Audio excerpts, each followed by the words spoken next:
बिस्मिल्लाहिर्रहमानिर्रहीम।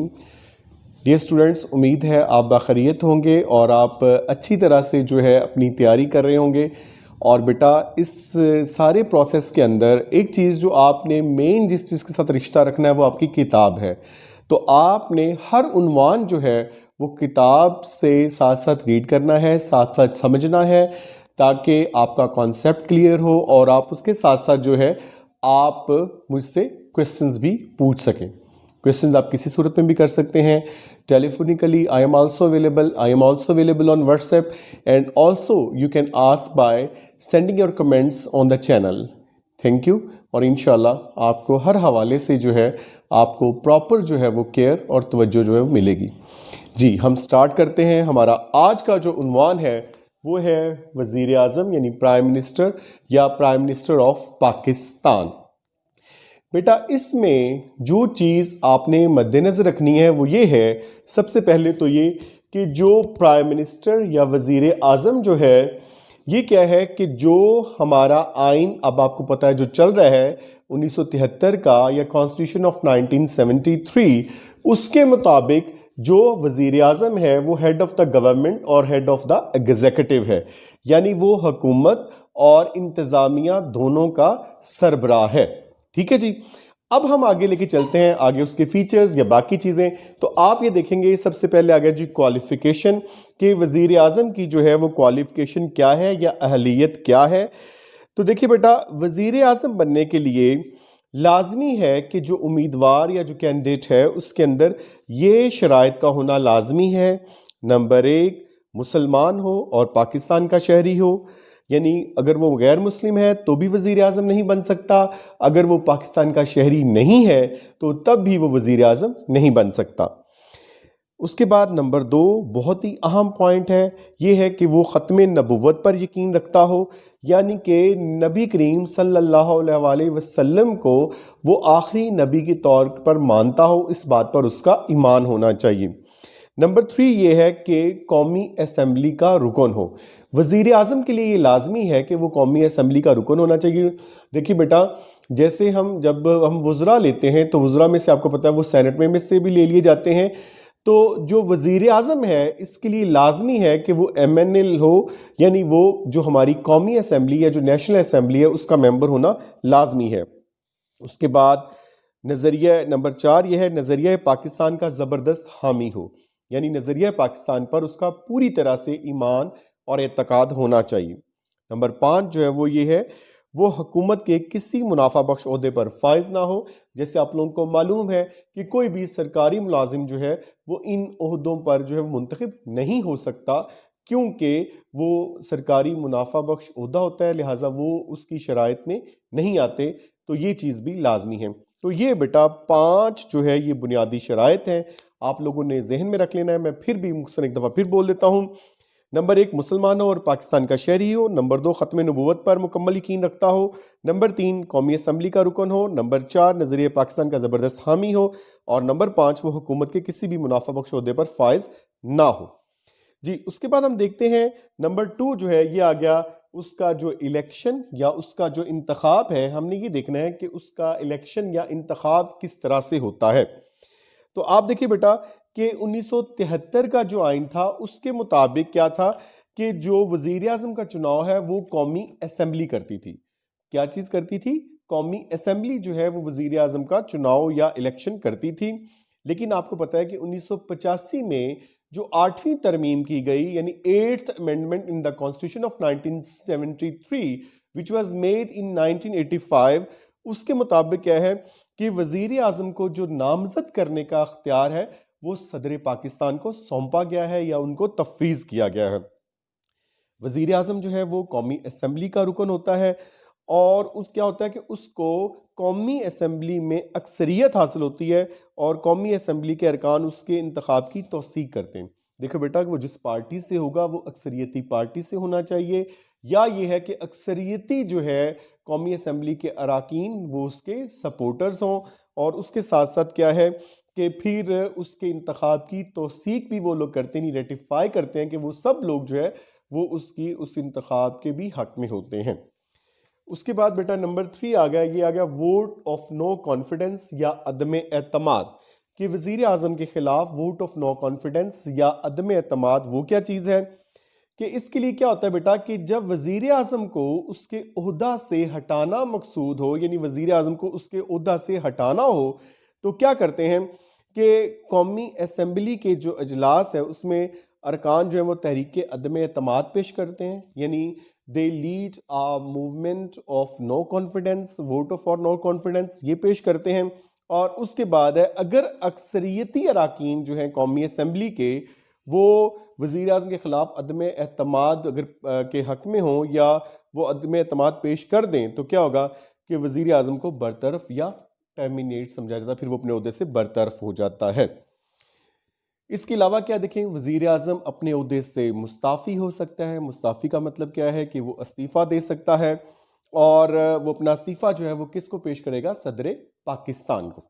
उसके अलावा क्या है कि वज़ीर आज़म के मुस्ताफ़ी या बरतरफ होने पर उसकी पूरी काबीना बरतरफ समझी जाती है। अगर वज़ीर आज़म बरतरफ हो जाएगा बेटा, तो उसकी जो पूरी काबीना जो है वो भी बरतरफ समझी जाएगी। काबीना मैं यहाँ एक दफ़ा फिर बता देता हूँ बेटा कि पार्लियामेंट, आपको पता है हमारी पार्लियामेंट दो ऐवानी है, यानी बाई कैमरल लेजिस्लेचर है। हमारी पार्लियामेंट का जो ऐवान बाला है वो सेनेट है, ऐवान ज़ेरी जो है वो कौमी असम्बली है। इन दोनों में से, यानी पार्लियामेंट के दोनों ऐवान यानी सेनेट और नेशनल असम्बली में से वो अराकीन जिनको, या वो पार्लियामेंटेरियंस, पार्लियामेंट के अराकीन पार्लियामेंटेरियंस कहलाते हैं। तो वो पार्लियामेंटेरियंस जिनको जो है वज़रा मुंतखब कर लिया जाता है वो कैबिनेट या काबीना कहलाते हैं। तो अगर वज़ीर आज़म बरतरफ हो जाए या मुस्ताफ़ी हो जाए तो उसकी कैबिनेट या काबीना जो है वो भी बरतरफ समझी जाती है। जी बेटा, उसके बाद आगे देखो, हम देखते हैं आगे आ गया उसकी मियाद या टर्म। तो आप देखते हैं नेक्स्ट हमारा पॉइंट है नंबर 4, यानी टर्म या मियाद। तो वज़ीर आज़म आपको पता है कि जिस तरह से जो पार्लियामेंट की जो मियाद है, यानी जो नेशनल असम्बली की मियाद है यानी 5 साल, वही 5 साल जो है वो मियाद या टर्म है किसकी, वज़ीर आज़म की। तो देखिए वज़ीर आज़म जो है वो 5 साल तक अपने ओहदे पर फाइज रह सकता है। और उसके अलावा क्या देखें कि वज़ीर आज़म उस वक्त तक जो है वो बरसर इक़्तिदार रह सकता है जब तक उसे पार्लियामेंट में अक्सरियत की हमायत हासिल हो। अगर उसे अक्सरियत की हमायत हासिल नहीं होगी तो वो फिर वज़ीर आज़म नहीं रह सकेगा। जी, उसके बाद नंबर नेक्स्ट पॉइंट है, ये है हमारा, आप देखिए कि अब उसके बाद आ गया कि नंबर 5 जो है ये है हमारा एक्टिंग प्राइम मिनिस्टर या कायम मुकाम वज़ीर आज़म। तो बेटा ये देखें कि वज़ीर आज़म जब अपनी काबीना की तश्कील करता है या ही वो मतलब he makes the composition of his cabinet, तो वो क्या करता है उस वक्त, वो एक सीनियर मिनिस्टर या एक सीनियर वज़ीर जो उसका इंतखाब करता है, जो वज़ीर आज़म की अदम मौजूदगी में, जब वज़ीर आज़म मौजूद ना हो तो वज़ीर आज़म के फ़राइज़ सर अंजाम देता है। वज़ीर आज़म के फौत हो जाने की सूरत में भी वो बकिया मुद्दत जो है वो कायम मुकाम वज़ीर आज़म के तौर पर जो है पूरी करता है। तो ये था जी बेटा, आप देखिए कि जो 5 जो नुकात थे वज़ीर आज़म के ओहदे के, ये आपने देख लीजिए, देख लिए हैं, जिसमें आपने देखा number 1 is the qualification for prime minister, second is the election of the prime minister, number 3 is vote of no confidence, number 4 is term, and number 5 is acting prime minister. अब हम बेटा बात को आगे लेके बढ़ते हैं। देखिए अब उसके बाद आ गया वज़ीर आज़म के अख्तियारात या पावर्स। यहाँ पावर्स या अख्तियारात जो इससे मुराद है पावर्स ऑफ प्राइम मिनिस्टर, यानी वज़ीर आज़म के अख्तियारात। अब इसमें क्या आ जाएगा, देखिए कि इसकी नंबर 1 जो है वो आ गई एडमिनिस्ट्रेटिव पावर्स। कौन सी पावर्स आ गई, ये बेटा आपने गौर करना है। देखिए ये वाली आ गई एडमिनिस्ट्रेटिव पावर्स। कौन सी पावर्स आ गई, एडमिनिस्ट्रेटिव पावर्स। अब देखिए बेटा ये जो एडमिनिस्ट्रेटिव पावर्स हैं या इंतज़ामी अख्तियारात, तो आप ये देखते हैं कि आपने ये देखा चूँकि अब 1973 के आइन के मुताबिक वज़ीर आज़म हुकूमत का भी सरबराह है और उसके साथ साथ इंतज़ामिया का भी सरबराह है। और साथ ही आपने देखा कि वो जो पार्लियामेंट है उसमें से अपनी काबीना उसका चुनाव करता है, और फिर उसके साथ क्या है कि उससे अपनी काबीना में बहुत ज़्यादा अहमियत हासिल होती है, क्योंकि ज़ाहिर बात है कि वो he is also the head of the cabinet या काबीना का सरबराह है। और कानून साजी में भी उसकी राय बहुत असरअंदाज होती है, क्योंकि वो जो है ऐवाने जो है पार्लियामेंट भी होता है, ऐवाने पार्लियामेंट जो है उसका भी वो हेड होता है, तो वो पार्लियामेंट का जो सरबराह है इसलिए। तो आप देखते हैं बेटा, अब इसमें आगे इंतज़ामी इख्तियारात हम देखेंगे या एडमिनिस्ट्रेटिव पावर्स या इंतज़ामी इख्तियारात। तो आपने ये देखना है कि इसमें क्या आ गया। अब इसमें ये है कि एक तो ये है कि number 1 is head of the cabinet. Cabinet मैं आपको फिर बता देता हूँ, देखिए बेटा जहन में रख लीजिएगा कि ये कैबिनेट या काबीना जो है, इससे मुराद क्या है। इससे मुराद ये है कि वो बॉडी जो मिनिस्टर्स की बॉडी है, जितने भी पार्लियामेंट के अंदर से जो वुज़रा या जो मिनिस्टर्स लिए जाते हैं वो काबीना या कैबिनेट कहलाते हैं। अब इसमें आप देखेंगे कि वो क्या होता है कि वो एक तो आपने देखा कि जो वज़ीर आज़म है हमारे मुल्क में अंदर, वो हेड ऑफ नेशनल असम्बली है, इसके अलावा हेड ऑफ कैबिनेट है, यानी वो कौमी असम्बली का भी सरबराह है और जो काबीना है उसका भी सरबराह है। तो अब उस सूरत में क्या है, देखें कि काबीना के तमाम जो अरकान है वो अपने महकमों के मुतल्लिक रिपोर्ट जो है वो वज़ीर आज़म को पेश करते हैं, क्योंकि हर जो वज़ीर है वो अपने महकमे का सरबराह होता है और उस महकमा की या उस डिपार्टमेंट की जो रिपोर्ट है उसने वो पेश करनी होती है प्राइम मिनिस्टर को या वज़ीर आज़म को। ठीक है जी। उसके अलावा ये है कि आप ये देखिए कि वो जो वज़ीर है उसने अपने महकमे के मुतालिक जो पॉलिसी बनानी है उस वक्त भी उसने वज़ीर आज़म की कंसल्टेशन और उससे इंस्ट्रक्शंस लेना होती है। और उसके अलावा क्या है, देखिए उसके अलावा ये है कि फिर वज़ीर आज़म की रहनुमाई में वो महकमे जो है या वो डिपार्टमेंट्स वो मज़ीद जो है वो तरक्की और वो बेहतरी की तरफ इस तरह से गामज़न होते हैं। जी बेटा, उसके बाद जो नेक्स्ट पॉइंट है वो हमारा आ गया कंपोजिशन ऑफ कैबिनेट या काबीना की तश्कील। तश्कील मानी होता है बनाना या कंपोजिशन।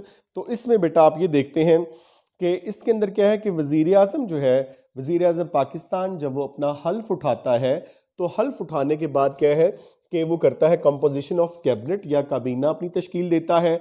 और उसमें क्या है कि आप देखें कि काबीना जो है उसमें क्या होता है कि तमाम सूबों के जो अरकान हैं उनको नुमाइंदगी दी जाती है। गो के काबीना जो है ये हमारी मरकज़ी काबीना होती है, लेकिन इसके बावजूद कोशिश ये की जाती है कि उसके अंदर मिनिस्टर्स रखते हुए जो मुख्तलिफ सूबों से जो MNAs मुंतखब होकर आए हैं उनमें से भी लिए जाएं, और उसके अलावा सेनेट के भी वो मेंबर्स जो मुख्तलिफ सूबों से आते हैं उनमें से मिनिस्टर्स लिए जाएं, ताकि जो हमारी काबीना है उसमें सूबों की भी जो है वो भरपूर नुमाइंदगी हो सके। उसके अलावा क्या है, देखें कि काबीना में जो है ज़्यादातर क्या किया जाता है कि काबिल और जो मेहनती अफराद हैं उनको शामिल किया जाता है। हर वज़ीर जो होता है वो अपने महकमे का ज़िम्मेदार होता है। और क्या है, देखें साथ साथ तमाम वज़रा जो है पार्लियामेंट के दोनों ऐवानों से लिए जाते हैं, लेकिन 1/4 वज़रा सेनेट से होना ज़रूरी है। देखिए बेटा, एक बात बता दी गई, आपको पता है कि वज़रा पार्लियामेंट में से लिए जाते हैं, नेशनल असम्बली भी पार्लियामेंट का हिस्सा है और जो सेनेट है वो भी पार्लियामेंट का हिस्सा है। लेकिन आपको पता है कि एक तो जो नेशनल असम्बली है उसके अराकीन की तादाद ज़्यादा है, दूसरे नंबर पर क्या है कि नेशनल असम्बली जो है वो डायरेक्ट आवाम का मुंतखब करदा ऐवान होता है, इसलिए जो वज़रा हैं वो सेनेट से कम लिए जाते हैं और कौमी असम्बली से ज़्यादा लिए जाते हैं। तो उसकी रेशो ये है कि सेनेट से 1/4 लेना लाजमी है, यानी 1/4 जो है, या जिसको आप कह सकते हैं 25% जो है वो लिए जाएंगे फ्रॉम द जो है ये सेनेट, और 3/4 या जिसको हम 75% बोलेंगे वो लिए जाएंगे कौमी असम्बली से। ठीक है बेटा। अब उसके बाद आगे देखिए बेटा, हमारा नेक्स्ट पॉइंट नंबर 3 जो है उसके पावर्स के अंदर जो उसकी एग्जीक्यूटिव या इंतज़ामी इख्तियारात हैं, एग्जीक्यूटिव पावर्स, उसमें नंबर 3 जो है वो है टर्मिनेशन ऑफ मिनिस्टर्स या वज़रा की बरतरफी। तो वज़ीर आज़म को इख्तियार हासिल है कि अगर कोई भी, अगर फ़र्ज़ किया देखें उसकी काबीना में कोई वज़ीर या कोई मिनिस्टर जो है, अगर वो अपने फ़राइज़ तनदही से सरअंजाम नहीं दे रहा और जान फिशानी से काम नहीं कर रहा और अपने फ़राइज़ से गफलत बरत रहा है, तो वो उसे टर्मिनेट कर सकता है, यानी बरतरफ कर सकता है कि उस वज़ीर को वो उसके ओहदे से हटा सकता है। उसके अलावा क्या है, उसका तरीका ये भी हो सकता है कि वो किसी वज़ीर को ये भी कह सकता है कि वो अपना इस्तीफ़ा दे दे या वो मुस्ताफ़ी हो जाए, वो अपनी ओहदे से मुस्ताफ़ी हो जाए। तो इस तरह से जो है वो कहते हैं कि काबीना का अगर एक वज़ीर मुस्ताफ़ी हो जाए तो उससे काबीना मुतासर नहीं होती, वो निज़ाम उसी तरह से ही चलता रहता है और आगे फिर किसी और को जो है या तो वो जो शोबा है उसका जो इंतज़ाम है वज़ीर आज़म अपने पास रख लेता है या उस वज़ीर के लिए की जगह पर वो कोई और वज़ीर जो है उसको उसका तकर्रुर कर देता है जी। उसके बाद हमारा फोर्थ और जो लास्ट पॉइंट है ये है अपॉइंटमेंट्स एंड अवार्ड्स, यानी तकर्रियाँ और एजाज़ात। तो ये लास्ट पॉइंट में आप बेटा ये देखते हैं, जैसा कि आपने ये पढ़ा था कि जो हमारा 1973 का आइन जो है उसमें जब 1985 के अंदर जो अमेंडमेंट की गई थी, 8th अमेंडमेंट, तो तब जो था वो सारे के सारे जो अख्तियारात थे वो सदर को जो है तफवीज़ कर दिए गए थे। लेकिन हमारी जो है इसमें आपने देखा कि जब हमारी 18th अमेंडमेंट हुई, जो कि आपको मालूम है कि कब की गई, 2010 में, the amendment which was done in 2010 in the constitution of 1973, इसके मुताबिक क्या किया गया कि फिर जो है सदर को के इख्तियारात जो महदूद कर दिए गए और सदर को वज़ीर आज़म के मशवरे का पाबंद कर दिया गया। तो ऐसी सूरत में अब क्या है, देखिए कि अब उसके लिहाज से क्या होता है कि जितनी भी हमारी कलीदी या नुमाया जो असामियाँ हैं उनके सरबराहान जो है उनका तकर्रुर करने में सदर जो है वो वज़ीर आज़म के मशवरे का पाबंद है। इसी तरह से आपने देखा कि हुकूमत की तरफ से मुख्तलिफ शोबों में जो नुमाया कारकर्दगी का मुजाहरा करने वालों को जो अज़ाज़ात अता किए जाते हैं, यानी अवार्ड्स दिए जाते हैं या उनकी अपॉइंटमेंट्स की जाती हैं, तो सदर पाकिस्तान इन अपॉइंटमेंट्स और इन अवार्ड्स के सिलसिले में भी वो वज़ीर आज़म से मशवरा करता है। तो इस तरह से बेटा क्या हो गया कि आपने देख लिया कि ये सारा जो है आपने रीड आउट कर लिया, आपने समझ लिया। अब आपके पास, आपको मैंने जैसे पहले कहा था कि आपका एक बहुत ही जो इम्पोर्टेंट लिंक है वो है विद योर बुक। अपनी बुक जो है इसको कंसल्ट कीजिए, इससे एक एक पॉइंट पढ़िए। मैंने आपको सारा एक्सप्लेन कर दिया है in short, just in 1 minute आप इसे एक दफ़ा रिकेपिचुलाइज कर दें। मैं आपको दोबारा जो है वो बता देता हूँ सारा, कि आप देखिए कि क्या है। हमारा टॉपिक था आज का प्राइम मिनिस्टर यानी वज़ीर आज़म, और वज़ीर आज़म जो है ये क्या, हेड ऑफ गवर्नमेंट है और हेड ऑफ एग्जीक्यूटिव है। हमने पढ़ी इसकी क्वालिफिकेशन पढ़ी, इलेक्शन पढ़ा, वोट ऑफ नो कॉन्फिडेंस पढ़ा, टर्म पढ़ी, एक्टिंग प्राइम मिनिस्टर पढ़ा हमने कि कौन होता है।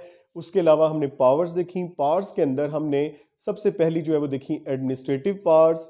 तो उसमें अगर देखेंगे आ गया हेड ऑफ कैबिनेट है, हेड ऑफ द, आपने देखा कि उसमें हेड ऑफ नेशनल असेंबली और हेड ऑफ कैबिनेट, इसलिए वो हेड ऑफ कैबिनेट है आपने देखा।